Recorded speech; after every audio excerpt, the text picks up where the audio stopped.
the the YouTube portion of this is actually working. So we should be live now. Hello, live listeners. Hello, hello. Hey. There are currently 8 people waiting. Oh, and we are live. Perfect. Hello, everyone. All right, cool. So yeah, any other questions before we get going? No, let's do it. Sweet.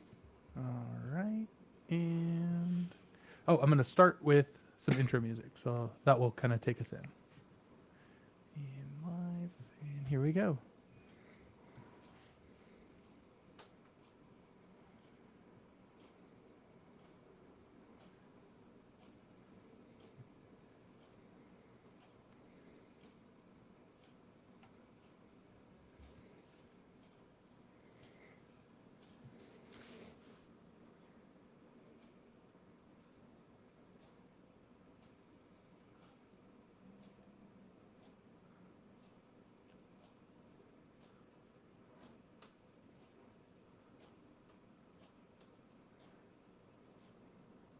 I can't tell if it's playing anything. We'll insert it later. Did it actually play anything? No, it didn't play anything for us. Oh. We were all just sitting here being awkward for no reason. Yeah. Sorry about that.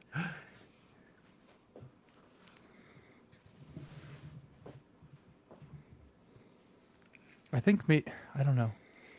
If I switch it to preview, I can hear it. But when I switch it to live, I'm not hearing. Oh, there it goes.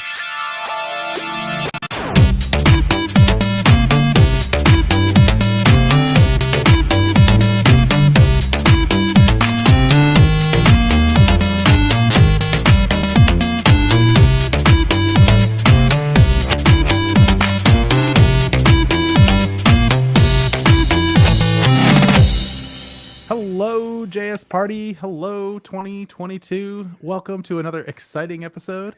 We have a very exciting panel today, and I'm very excited to show you and say excited one more time. Joining me today is Ali Spittel. Ali, what's up? Hey, how's it going? Good, good. This is our first show together, and I'm so excited. Me too. I'm so excited to be joining this podcast. I think it's really fun to just talk about the JavaScript things. Yeah. So exciting. And we also have a guest, and that is Sean Wang, who goes by Swyx. Swyx, how's it going? Hey, excited to be on. I think a lot of firsts today, huh? My first time on JS Party, your first time together, first podcast of the year. We're starting the year bright. Yeah, very exciting. There's that word again. That's my word of the day. It's a good crush word to have. Instead of you say excited. Yeah. Swyx, why don't you tell us a little bit about yourself?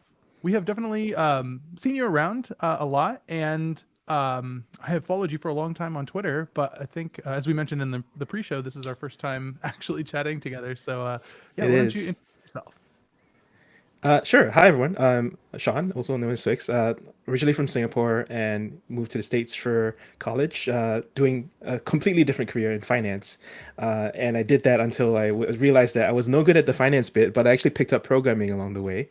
And I did basically the standard progression in finance, which is you start in Excel and then you realize Excel is not good enough. Then you have to automate it with VBA, and then you go into Python. Ali knows all about this stuff. Like this, that's her exact journey.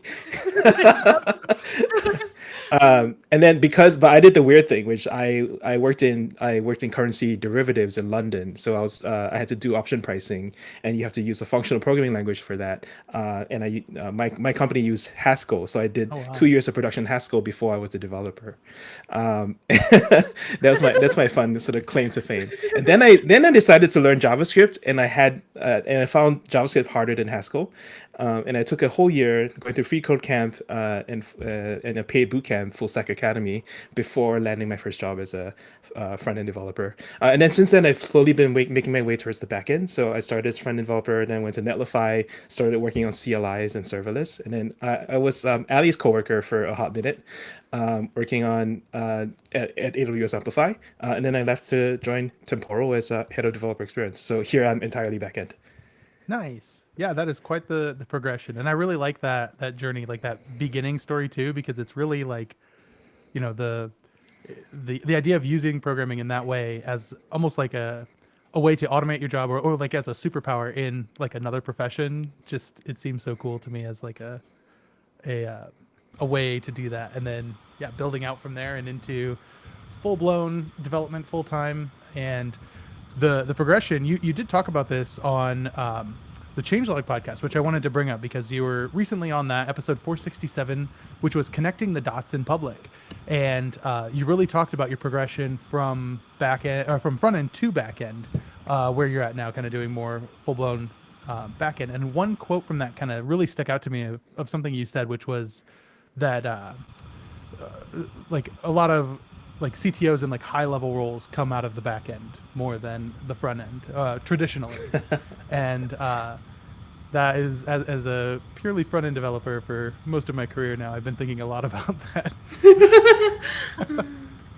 Yeah, it's something that it's obviously an impolite conversation to talk about, but there is a sort of career ceiling, and I've been asking people what they think about it, and also just giving it a name and having a real conversation about it. I mean, it's not a fact that Right. you're not, but it's interesting. Yeah, I want to pause a little bit. Do you hear some feedback from Ali? I am Because I hearing hear that. some noise, Oh, weird. I think I may have some background internet fan. issues. Yeah. I'll just mute Okay. myself. I mean, maybe it's like you switch microphones or something. I don't know. I just wanted to get that out of the way. It does sound. Actually, it might tell me.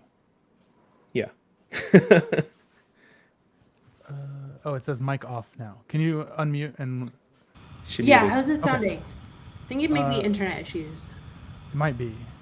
It is saying that you're using a Scarlett Solo USB, so presumably it's your mic. Yeah, it should be. I think my internet dropped because my QuickTime recording dropped, and so it was okay. fun.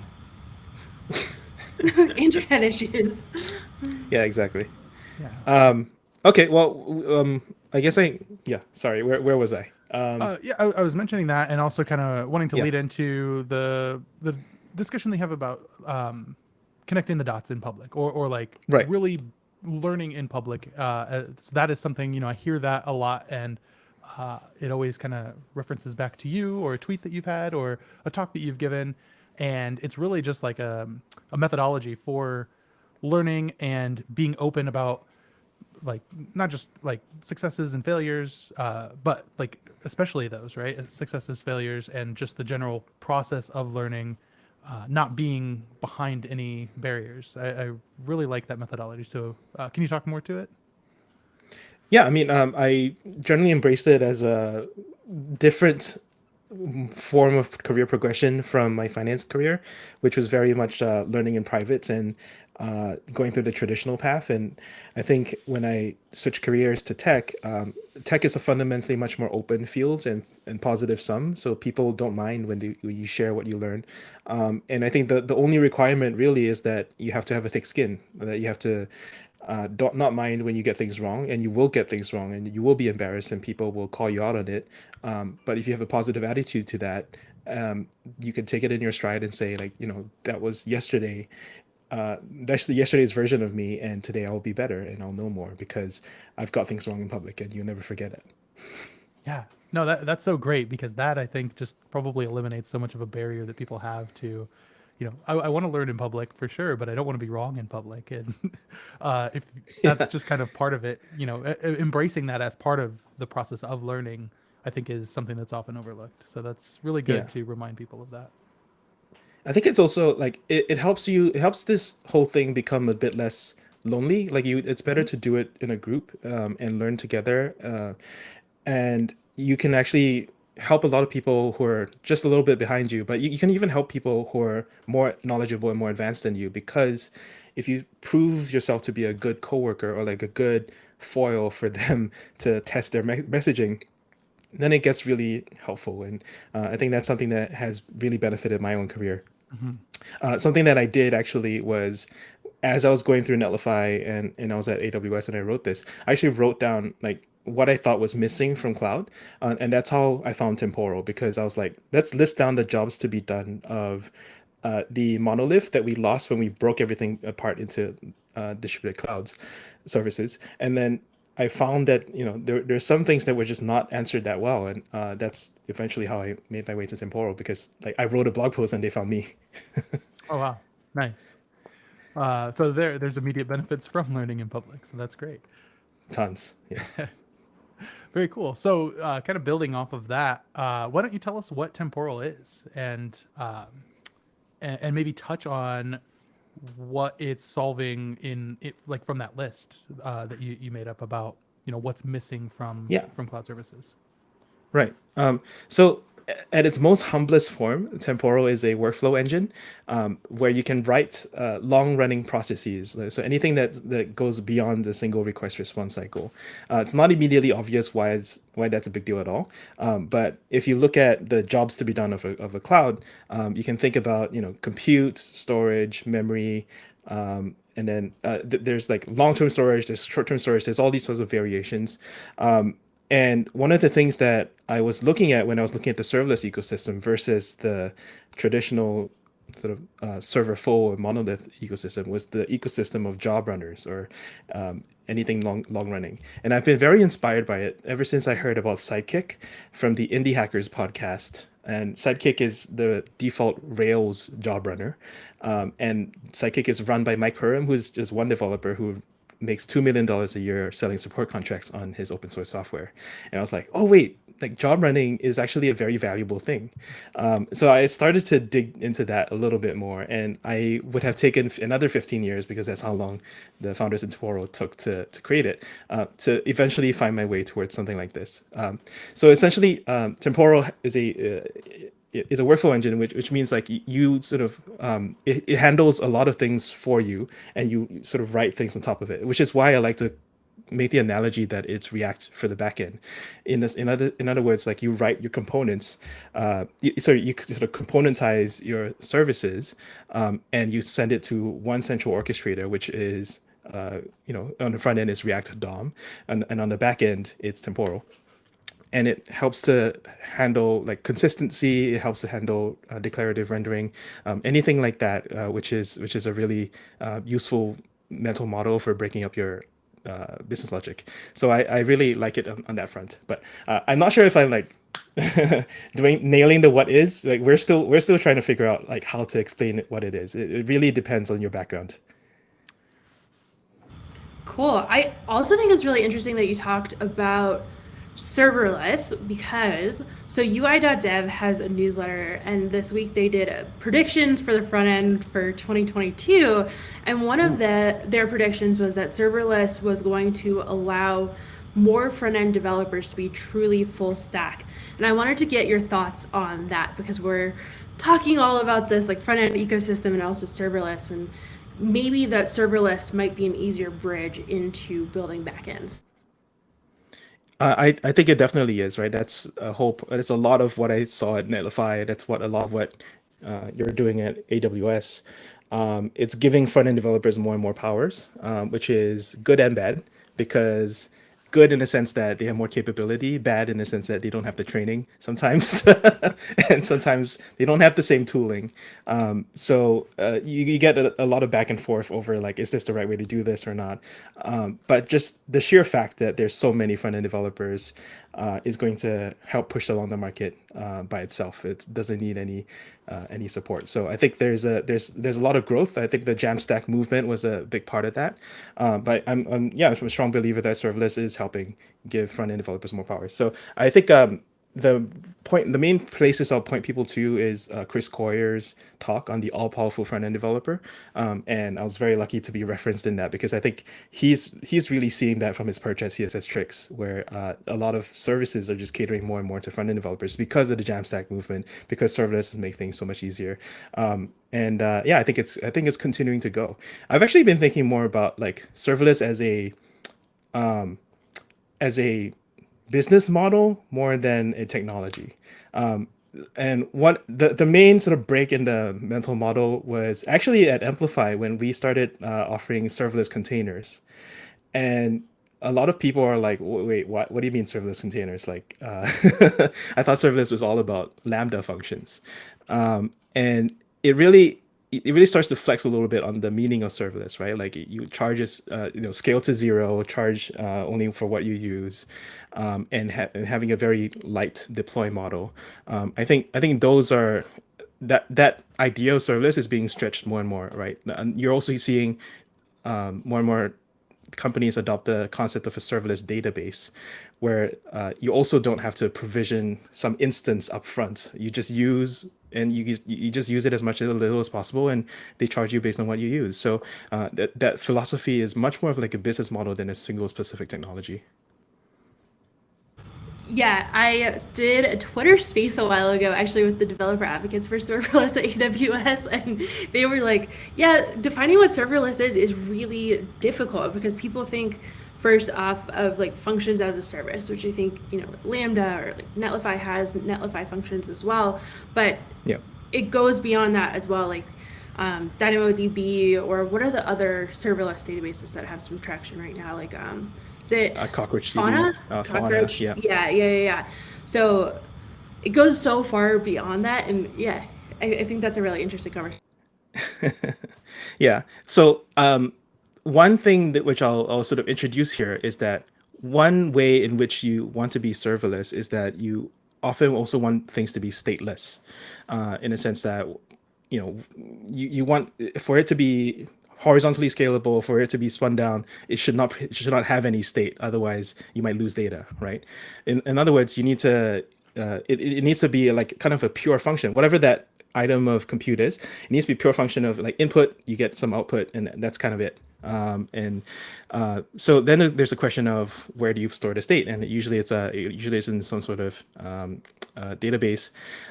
But for me, like, one of the things that was really interesting to me was that you have to check in and out of state for so much every single time you write logic. Like, imagine you provision like 100 different Lambda functions just to model every single piece and bit of your execution that is broken up by something stateful.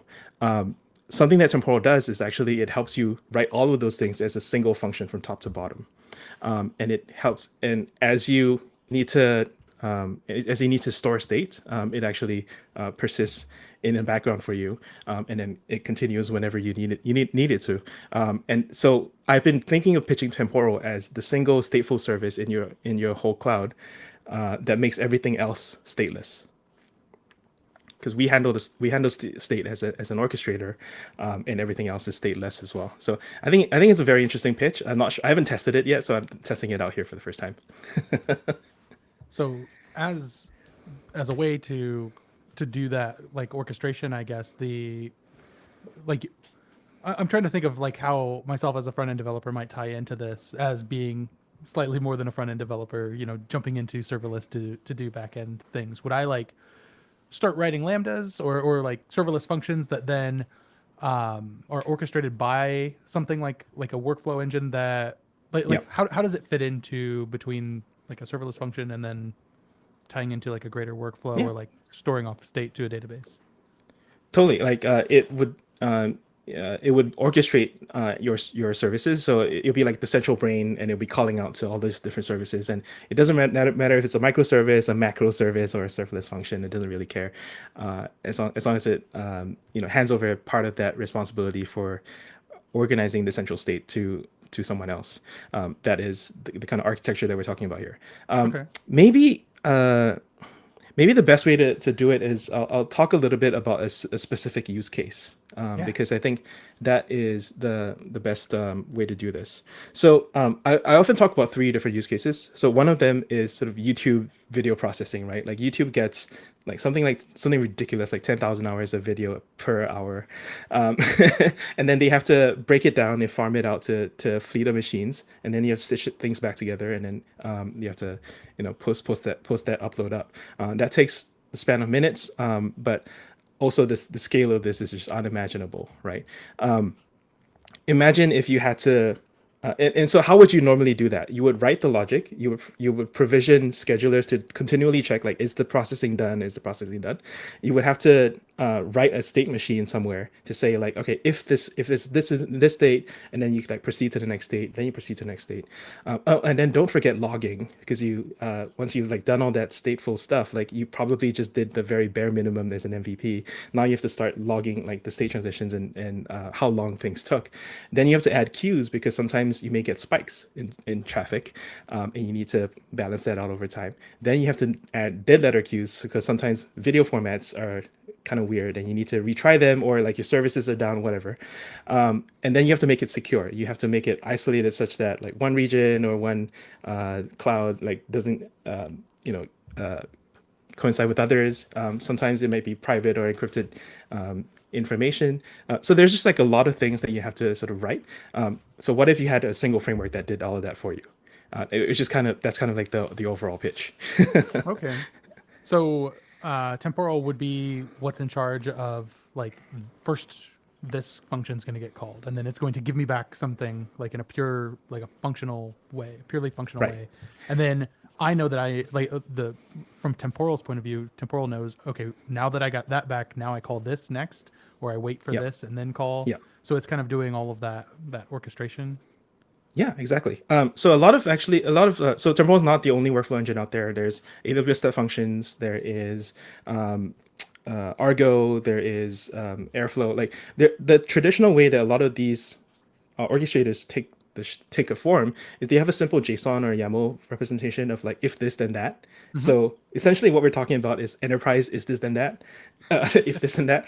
But it's not very flexible, and you end up learning the DSL, like the like it's just like an arbitrary language that was just invented ad hoc inside of a JSON format, and you end up like if you look at some of the code examples, you're actually just kind of writing what looks like the abstract syntax tree of something that should be a general purpose programming language. So our opinion is that you should be writing software with general purpose languages rather than some invented language that you have to learn just for this task. So as a benefit of that, then you can start versioning it, you can start testing it, and so on and so forth. So it's a really interesting way to do it. Yeah, I think a lot of this comes in, especially when you're working with heavy data too. I started my career as a data engineer, which somehow ended up as a front-end engineer all these years later. But like back in the day, my first we're working with Cucumber, which it sounds is very similar to what you've been talking about, and it's like you do an initial task and then it has to be in sequence, so then it passes it off to the next piece of functionality and all that too. So yeah, this is something that I've done a lot as a developer, so definitely resonates. Yeah, people use a lot of these things like Sidekick. They use Bull.js in the JavaScript world. They use RabbitMQ or SQS if they just want to have the queues, and then they'll have some consumers pick off of those queues. But then like product requirements do not stay stable. Like they just increase from there. So like if you're just going top down, kick some job off, and then you can go do something else for 4 hours and come back, that's fine. But what if you have to cancel halfway in the middle, and it's distributed, and that work has been distributed somewhere that you cannot really find? Or what if you want to send in some signal that changes how that thing behaves as you go along, right? So there's a lot of different edge cases that can come in along here. The story I like to tell about this is that so this technology originated at Uber, and if you imagine modeling the entire journey of an Uber Eats ride, it's everything from like matching pricing to matching to like sending the driver to the restaurant like sort of handing it over, and then they dropping it off, and then rating and tipping and all that. All those little individual functions are individual teams of people and developers maintaining their own systems, and they all have to be orchestrated in one way. But and that's only the happy path. Like, what about cancellations? What about like missed drivers? What about all that? So you need to be able to respond and create your systems in a maintainable fashion. So the complexity of this just starts to explode really quickly once you start considering anything complex. Okay, let's break right there. Yeah. Great for a second. Yeah, I liked that. I liked the Uber analogy, and like I think that maybe we can dig into that a little bit more, but it kind of ties into. Well, I guess maybe I'll save it and just ask as we come back. Yeah, sure. In. By the way, yeah. No, I hope I'm like explaining it well. I'm a little bit. I don't feel like too happy about like my own explanations, but like I'm still working on it. No, I Getting think practice. that example really resonated and helped out a lot. Yeah, definitely. And I'm Yeah. trying to think about how I would tie it into like front end paradigms that I'm much more familiar with. Oh yeah, I'll talk about the front end analogy. You just you can get me started on that. Okay. Yeah. Okay. I'm trying to think. Ali, do you want to take us back in, or I can? Either way. Yeah, sure, I can. Okay. I love it when people give examples for things because it makes it so tangible. And I more. think that really helped. You're so good at that. I've But got more. I want to tie it back into the front end just because our listeners are mostly JavaScript developers. And what would you say this correlates to for front end developers? Like, Yeah, totally. That's why I actually have been using the tagline that it's kind of React for the backend. Mostly not in the sense that it's exactly like React's model, but in the sense that it helps to componentize your systems on the backend. And that's kind of what the order that React brought to the front end, right? Like imagine in the days of sort of jQuery spaghetti code, you'd be sort of wiring up handlers, and you'd be rendering out elements all over the page, and there'll be no sort of organization, no sort of event pooling, and ensuring of consistency. And that's what React brought with the component model. And the real contracts actually that people don't really think about is that React's promise to you is that, okay, you write things in our way, in our special way, which is that everything, every UI is a pure function of data. And then you send it over to us. We maintain, as a central core team, we maintain React, the renderer and the reconciler. And then we'll make sure to commit it to your DOM and write it all for you, right? So each developer only handles the components, but they don't handle the core React rendering engine. You would never want to build that yourself, right? Like you just kind of trust the React core team to do it. And that's a bargain. You sort of lose control to them, but in exchange, you get much more predictability and you get an ecosystem that you can build on top of because you now know a very, very tight contract between yourself and the central framework. And what's amazing is that when I started exploring the backend space, this doesn't exist for the backend. Everyone's rolling their own with like queues and databases and all sorts of frameworks to do that. So Sounds familiar.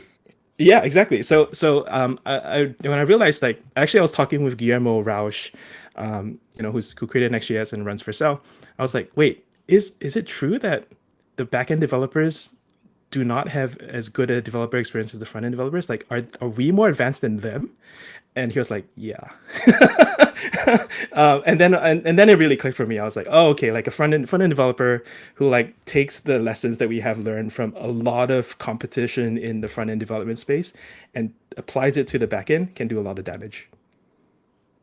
honor that too, though, because the front end space has learned a lot from the back end space too, like Ruby on Rails and their code generation and all that they did there, where you don't have to reinvent the wheel every single time. I think that's one of the spaces for front end dev tools in the future. So we have lots to learn from all of each other. Exactly. Well, for this specific part, I guess the analogy hopefully holds in the sense that people are wiring together a lot of systems. You can see like I love to share this like complicated AWS chart where it's like, that Charlie Day meme from It's Always Sunny in Philadelphia. It's a lot of systems that they wind together. And these services are just multiplying. A lot of them are going to be your own teams, but increasingly as the API economy increases, you're going to be relying on external teams that you pay for as vendors. And you need a way to coordinate and componentize all of these. You need a way to do even very basic things like a retry. And that's something that like you don't really think about as a developer. Like, what's the big deal about retries? Retries make your service state full. So just because you call some external API, you now have to make sure that like, okay, in case they fail for like rate limiting or like they're temporarily out or whatever, you now have to provide some kind of dead letter queue. You have to provide some kind of scheduler to retry the service, and you need to write some state into a database. Like that's all like incidental complexity to the service that you're trying to actually afford. So if like the number of times that you make hops across systems, whether it's your own or external API systems, the number of the amount of defensive programming and provisioning of infrastructure you have to do just to make sure that your overall end-to-end user experience is reliable. And so what Temporal does as an orchestrator is centralizes all that. Like we handle the retries, we handle the state of like which every request is going, and we tie them all together so you can, if anything goes wrong, you can pull it up as a central workflow that you can check out as part of a UI. That's really nice, because then it's you're left with, like, going back to the React analogy a little bit, like you're left with this ability to create these atomic components of your backend, and you don't have to worry about that, right? Because you would just worry about input and output, and then the orchestrator will manage retries. And is that or like edge case things like that, is that customizable per, like, I don't know, node or whatever within the system? Per node, at every single point that you're calling an activity which is what we call it. Yes, it is customizable, and there's a very nice philosophy of like how to think about retries, how to think about like limiting timeouts for the overall length of the retry versus an individual attempt, versus how often you should be checking in for a long running task for a heartbeat. And if there's no heartbeat, then you assume that it's dead, and you try it again, you start over from new. And so I think that's just a very well-designed system that has been born out of a lot of experience. And that's something I really like as well. So like even a little bit, like for me, like imagine if you're a product engineer and like let's say you're I don't care if you're a front end or back end developer, but let's say you're a front end developer and you've been recently empowered by all the fun serverless functions that have been available to you, and you're tasked to do like a one-click purchase, right? Like if you have an e-commerce experience, typically you'd just be like, if a customer buys something, they typically like add to cart, and then they go to the cart and then they check out. But it turns out that if you switch everything to a one-click buy experience, purchase rates checkout increase by 70%, because that's the cart abandonment rates are 70% as well. Like people check things into a cart and then they never buy it, right? Like so you much rather actually front load that experience. But just that reversal from changing the experience from synchronous experience, like a request response, set a state and that's it, to an asynchronous experience, which is set a state and then set a timer for that to expire, so that when the timer expires, the one-click buy goes through. That actually is a hurdle. It's extra friction, right? Like you have to add extra infrastructure, like a timer, and you have to make sure that it's well maintained with the rest of your system, and that's only like the most basic requirement. There's a lot of that as well. So what I'm most interested in is the increase in product like developer velocity from this, when you don't have to provision this anymore, and you can just kind of play with what if we made this asynchronous, what if we made this long running. It doesn't matter, right? You stop having to prevent yourself from like trying all these things out, because they often turn out to be better user experience. That's really cool. Nice. Now, one thing I wanted to touch on as well that you mentioned previously, I think in the last section, was about developing in like using an actual language to like write out how this orchestration works. What language is that right now?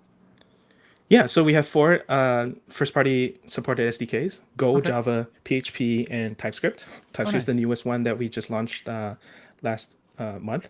And there's more and more SDKs that we'll be adding, but that's really an opinion about developer velocity, as well as the using software engineering tools and best practices to create software instead of writing a proprietary JSON or YAML config language, which is the vast majority of workflow engines. Right. So we take a lot of investment in the TypeScript SDK. Took us a year from start to finish to write, because under the hood, what we have to do actually is to lock down non-deterministic issues. So, something that we do for you, for example, is that for the entire system to be reliable, it has to recover from crashes. So the first thing that we do is we do event sourcing, right? We store every state transition so that we can replay it back to you if you ever need to recover from a failure. And that also means that everything has to be deterministic. So if you do a math.random call, we have to give you the same response every time because you might be relying on the subsequent result afterwards. Stuff like that. We have to mock out everything that is non-deterministic in JavaScript. Gotcha. Yeah, that is interesting. Another question I was going to ask around that is, in terms of like, so it seems like, around those parameters of like when you should retry or like possible, like you can correct me if I'm wrong, but like maybe conditional logic about, this is finished and now I go here to this next, did you call them activities? Yeah. Yeah. Like maybe conditionally calling all of that. It seems like there's like business logic that gets caught up in that, that code that you're writing to like manage temporal. So what is the testing, what does the testing scene look like for that? Honestly, testing is pretty much you can write unit tests like with standard tooling that you're used to, and the only thing that we provide for testing is time skipping, which is a lot of the reason why the company is called Temporal, which is that if you have to wait, for 5 years or 5 months or whatever, we can just kind of skip that ahead for you, so you you don't have to try it, and you don't have to run it's for us like our test suites are more sort of integration tests, so that you don't have to run Temporal in order to run your test. You can just kind of run the test with our test suite mocking out every single API, and that means your CI is much faster. So I think that's a good one. But the other thing that I'm also very curious on is versioning, right? Because these things are long running, which means that you're probably going to have stuff in flight when you want to roll out updates and changes. So do you have a framework or format for doing that? Most people don't, right? Most people, when they hand roll their own systems, they just kind of cut over to the next thing and hope stuff works, and they get very nervous. But with us, because we are event source, we can actually replay. We can take the entire history of things that are in that are currently running and just replay on your new code and make sure that nothing's broken. And if there is stuff that's broken, you mark out the parts that are branched, and you can keep old code running while new code is being forged on a different branch. So that's just a really nice and neat way to organize migrations. Is this like an analogy to like a Git rebase? Oh yeah, very much so.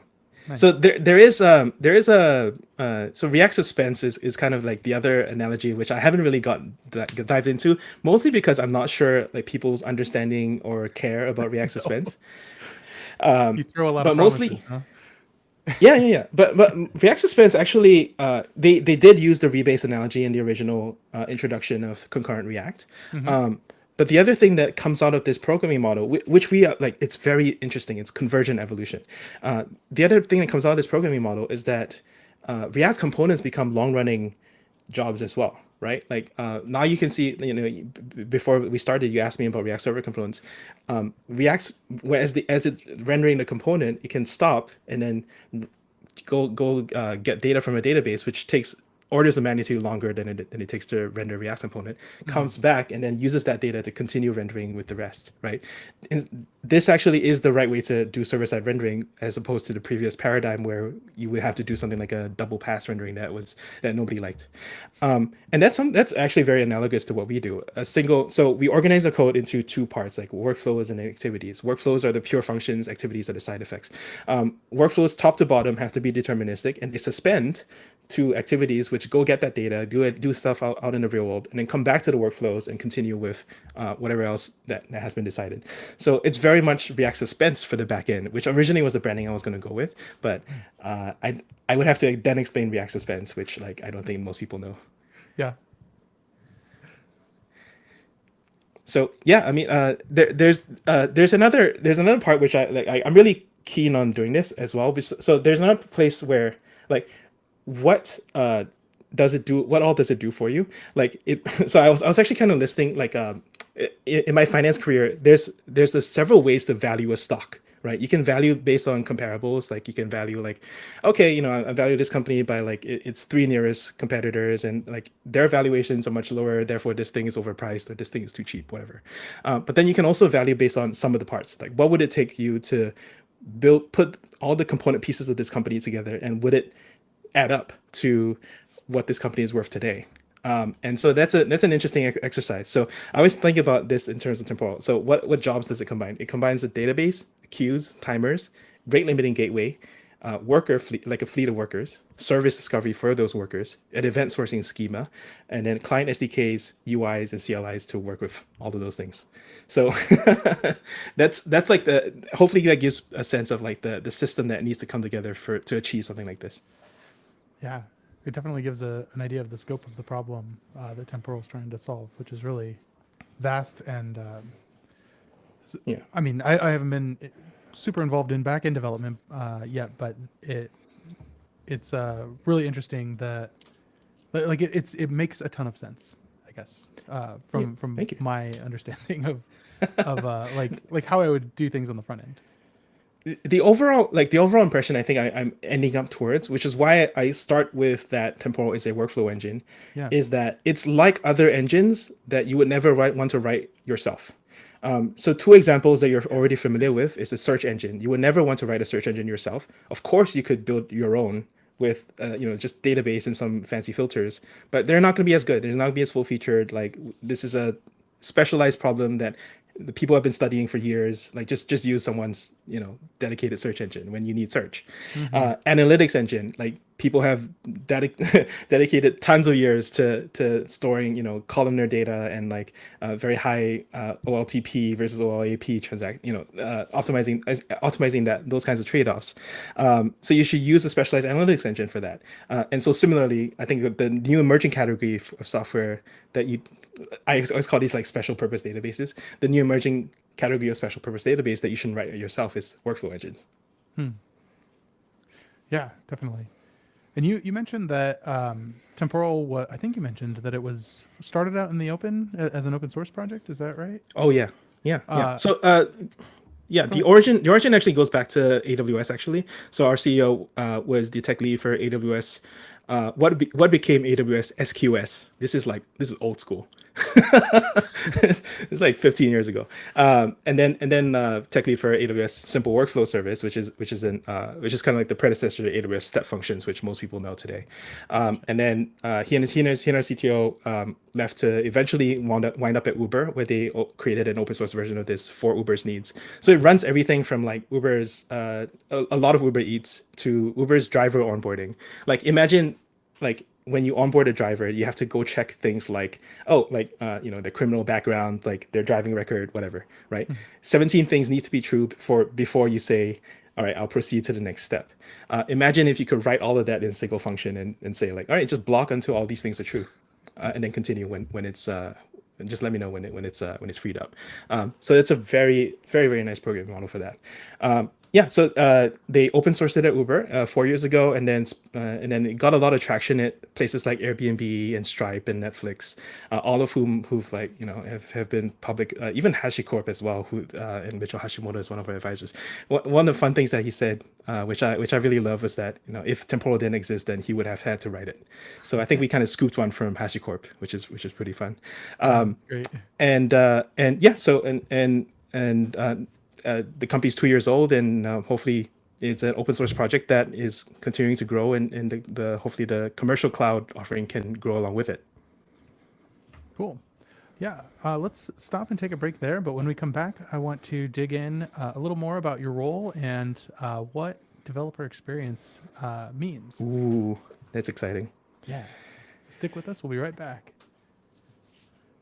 There's a little stinger for going into the next one. Nice. Yeah, we're doing good on time and everything. Is there anything that we haven't covered that you want to make sure that we also chat about in the next section? Developer experience. Yeah, I can talk about like DevRel and dev community. Docs is also a fun one. Yeah. stuff like that. I don't know, whatever Ali's interested in as well. You know, I know she's like kind of muting herself because of the mic, but it No, sounds, for sounds sure. good. I can definitely Yeah. ask about developer experience. You sound Yeah. fantastic, by the way. Like, Yeah, sounds better. yeah. Something is going wrong with my computer. Riverside is like crapping out. All my local recordings are crapping out. No idea what's going on. Oh, Well, yeah. Hopefully that won't be an issue. Yeah, hopefully. Yeah. Cool. Okay. Yeah, that sounds good. And okay, yeah, I can just take us into the next section, unless you want to do it again, Ellie. You start off and then I'll follow up. Okay. All right. So you joined Temporal and began working, and your position there is it head of developer experience or? Yep. Yeah. So can you tell us what that is, and is that the same as like a developer like relations type thing? Like I'm always confused on the terminology, and titles don't matter anyway. But I'm just curious, like what falls under your purview as creating a better developer experience, which I assume is part of it or most of it. Yeah. I kind of think of it as developer experience. Developer relations. If you took it to its logical conclusion, Okay. which is that I did DevRel at Netlify and AWS, and there's only so much that DevRel can do, actually. It's because so much of the products and developer experience is decided before it even hits developer relations, right? Like developer relations very much sort of at the most public face of the value chain. It all starts all the way from product design. So yes, you can do blogs, yes, you can do workshops or podcasts or talks, but if you're not involved in the documentation or if you're not involved in the API design, then you're going to have a lot of ground to make up for if like you're just not if the ultimate end user is not represented in there. So I wanted to approach this job with a more holistic view of like what developer experience can look like, because if you design everything with a single idea of like how someone experiences your product, hopefully you come out of it with a better experience. Like people don't care that these are shipped by different departments. People just care like what does it feel like to go through your product. So whether like whoever, it doesn't matter who I'm talking to, like is what does it feel like to join your to start to use you, to learn you, and then also to run into issues with you like billing, like upgrades and stuff like that. So it's a very holistic view of what a developer's journey goes through as they experience your product. Nice. Now, does that like I assume that is like a very important role specifically for a company like Temporal, where developers are really the clients, right, or the customers of it, of the product. Does it differ, I guess, or is there also like an analogy for like internal developer experience or? Yeah. Yes, I have not been involved as much, but there's definitely a sort of like the other half of developer experience, which I don't really mess with, is internal developer experience. Like the model for this, which I like, is from Netflix actually, which invests a lot in their developer productivity tools, and their three big buckets I think is pretty interesting. It basically covers the life cycle of software development, but if you slim it down a lot, that's kind of how it looks like. So how long does it take to set up, right? So there's a lot of developer environment bootstrapping tools from like I think Shopify has one. I think Spotify, not Shopify, whatever. And Netflix also has one. They have a cool code name for it. I don't remember what it is. Facebook also has one. Like people really care about like time to spinning up their environment, but then also there's the whole continuous integration, continuous deployment model, and a lot of big tech companies have their own platforms for that. And then finally there's the feedback from production back into development, so the observability platform that they have. So those are the three big buckets, which kind of cover, if you look at it in the abstract, the entire life cycle of software development. So for me, like I like this as a model because you can justify it based on numbers, right? If you can improve the productivity of the rest of your developers by 1% a quarter, then you should have, for every 50 engineers, one internal developer experience person just focus on that. And you have budget for 2 of them a year, something like that. That's kind of like the math that I did. And yeah, there's a lot of improvement. There's a lot of room for improvement for building internal infrastructure. So I don't necessarily get involved there. I get involved to the extent that I work on developer tools, which are external sort of things that you can buy off the shelf. You can choose to buy off the shelf. You can build in house, and so we are one of those developer tools that you can buy off the shelf that helps you provide a platform for building reliable microservices systems. So I think that's a really interesting way to think about the blending of internal and external developer experience teams. Mm-hmm. If a team was looking to improve their external developer experience, what are 3 things that you would tell them to do as a first step? Oh Jesus. That's a very general question. Wow. So I tend to think of it in terms of radiating circles out from the product. So first, I'm gonna stretch it to 4, not 3. Because the first thing I always think about is product design, like API design, like sweating the things like naming and like sweating the things like, okay, is this product ready for release? Like some of the most impactful things that we did as developer relations at Netlify was to say no to launches. Like, this thing is not ready, guys. Like, hey, we got to call this off. And it's unglamorous work. You're nobody's friend, but you got to do it. It saves the company in the long run.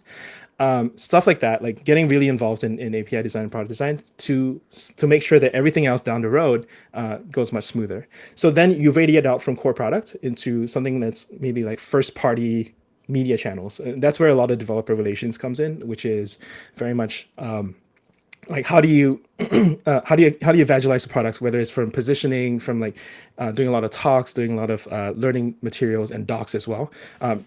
By the way, like, no amount of developer advocates can overcome bad docs, right? So you want to sort of get that in that first circle as well. Second circle that's kind of external is more community, like sort of the really engaged users that help people go up the ramp, right? Because there's only so much of introductory material and workshops and blog posts and talks that you can do, and once they get past the initial stage, there's often a big lack of content. So if you want to really think about that end-to-end developer experience, you have to provide a community where they can ask and answer questions. But even more than that, like start to really build a reputation and like they come to this community for answers about that general field.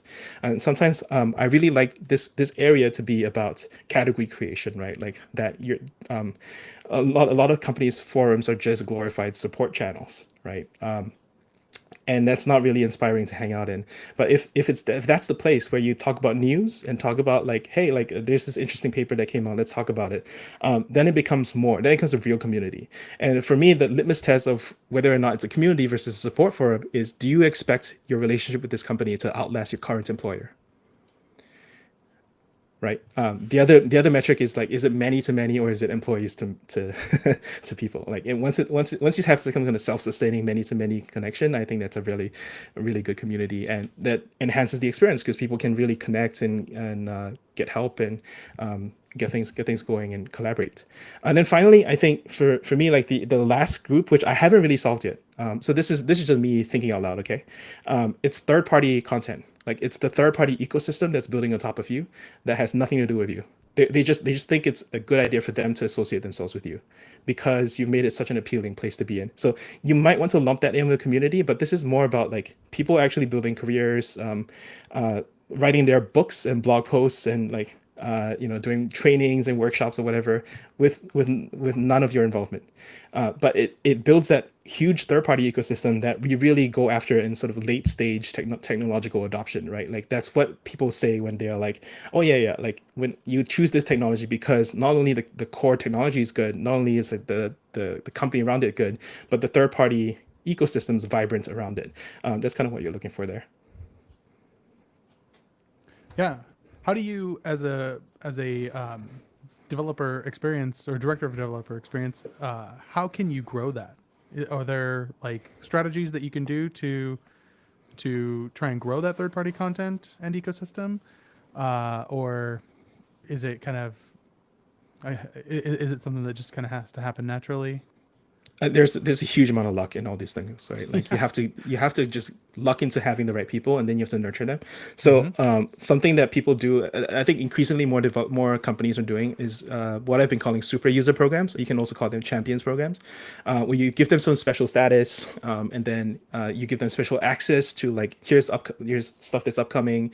You might want to ready some blog posts about it, or like we want to get your feedback because we value you so much. Sometimes it's just a naked, like very very obvious like influencer ploy, like we want to sort of give you swag so you do tweet about us, but a lot of the times actually you're giving really good product feedback. So like I'm a Stripe community expert, and I've been involved in the naming of something that Stripe is releasing this year, and it makes me feel really good, makes me feel really involved, but also like I think that's how you sort of bootstrap it. Like you have to sort of get something going before it becomes self-sustaining, and I think all these attempts are really good. Like for me, apparently this is a really novel idea, but I thought that was pretty natural. I started listing my users' jobs on our jobs page. So in other words, help people get hired and they'll be loyal to you for life. Right? So why not, right? Like and we can show that like Stripe has us in their job descriptions. Like that's also a social proof for us. But more importantly, like if we get them hired, they will be loyal to us. Stripe will be will be saying like this is a career path that people can build on. That's something that we can provide the space for, and then hope that the right people come along to help us grow with it. So I think maybe the analogy is a bit like farming. Like you make the fertile ground, and then you just hope that the right seeds kind of land in your plate. You can't really force these things.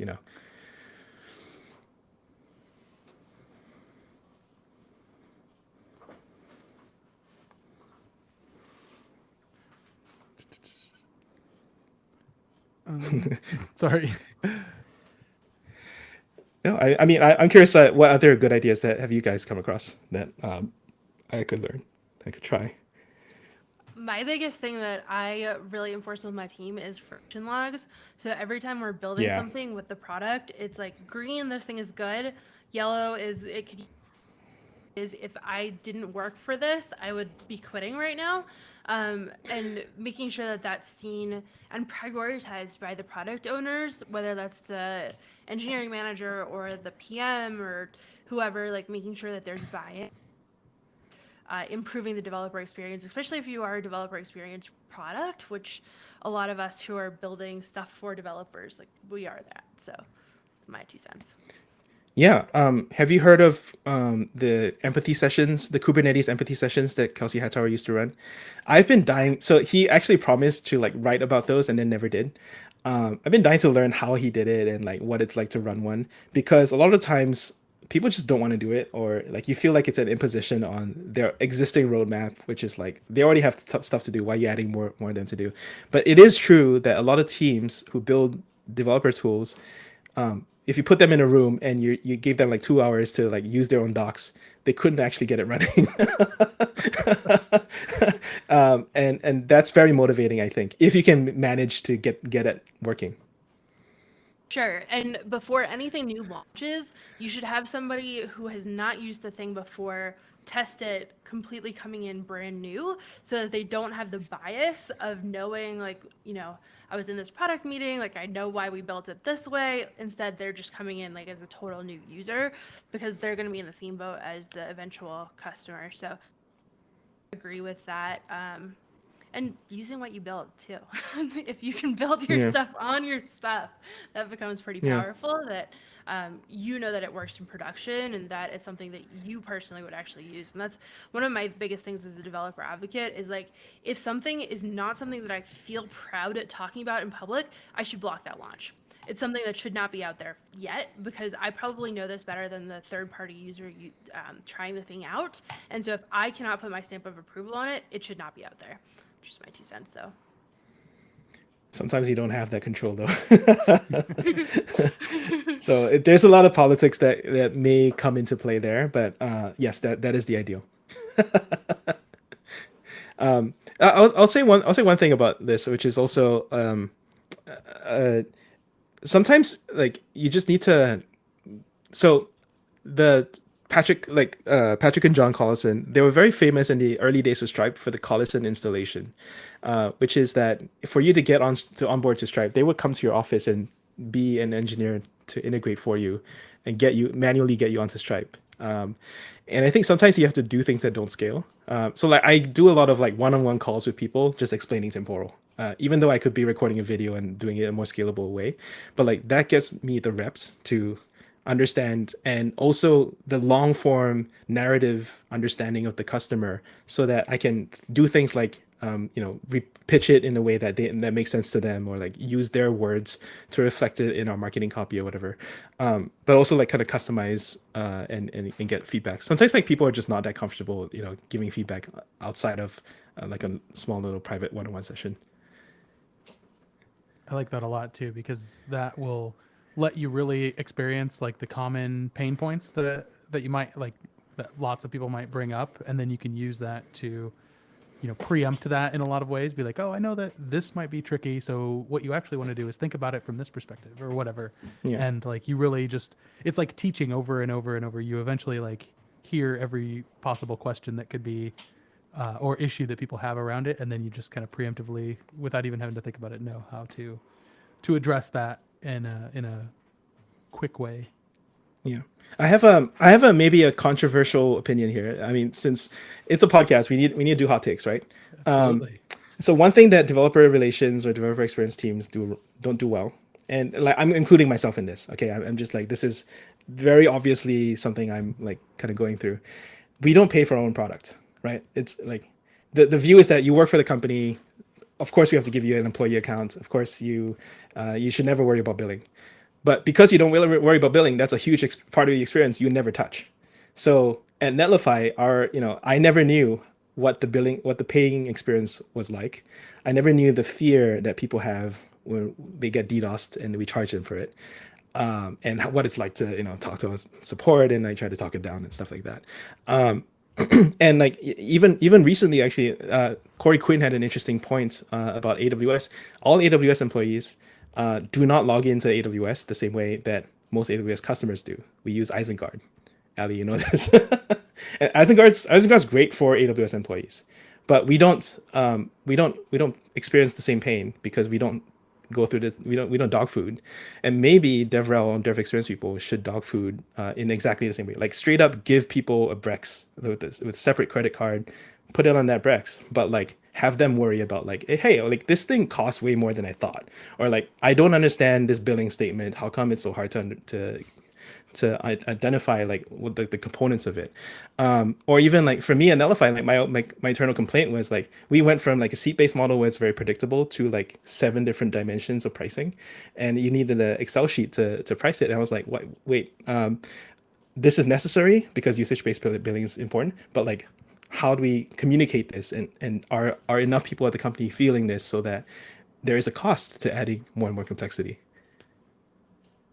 I appreciate that I still get all my AWS account billing alerts, even though Yes. it's expensed for me, but I still get that email every single month that is like, hey, you spent $7 this month, which I think is kind of funny that it's like, it's usually like the services that I'm like spinning up like an EC2 instance instead of the service that I actually work on. No, I ran out of free tier stuff so fast at AWS. Really? Yeah. Yeah. I don't know. For me, I feel like a month or so, and I feel like all my charges are the other random AWS stuff that I play with. But Okay. I think it is valuable to get those emails still like in my inbox. Like I don't really have to pay for it, but I still see that breakdown of like, hey, I spent $2 on DynamoDB and I spent $5 on S3 or whatever. I think that that is valuable.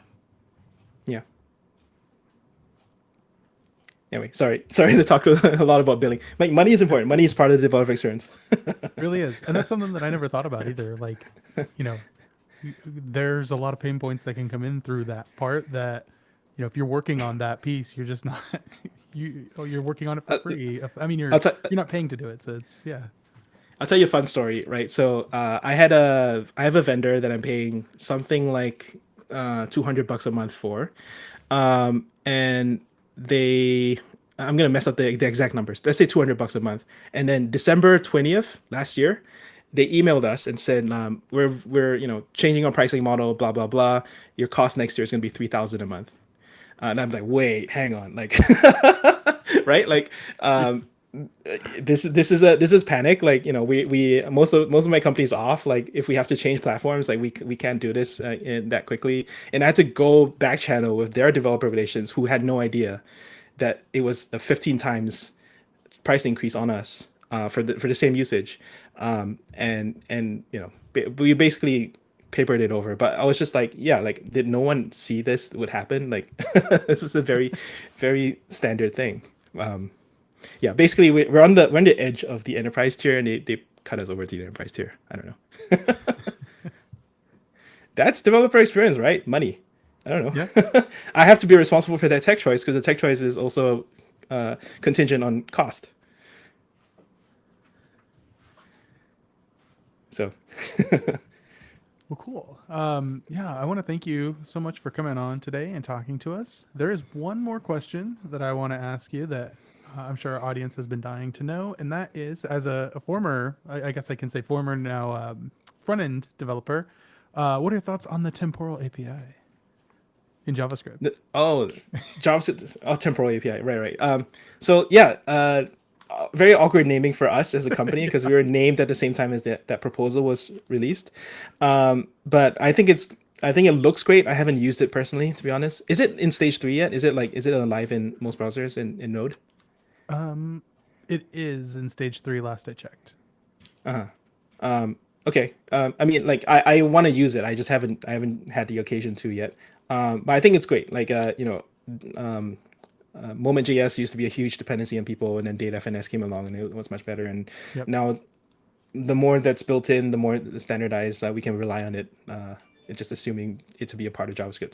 Sure. It's pretty funny because, like, I always thought that it would not happen. Actually, I thought that because a design goal of JavaScript is for it to be embedded in all sorts of environments, including like really low like system memory requirement stuff. And I think the compromise for that is just that it won't be available in embedded environments.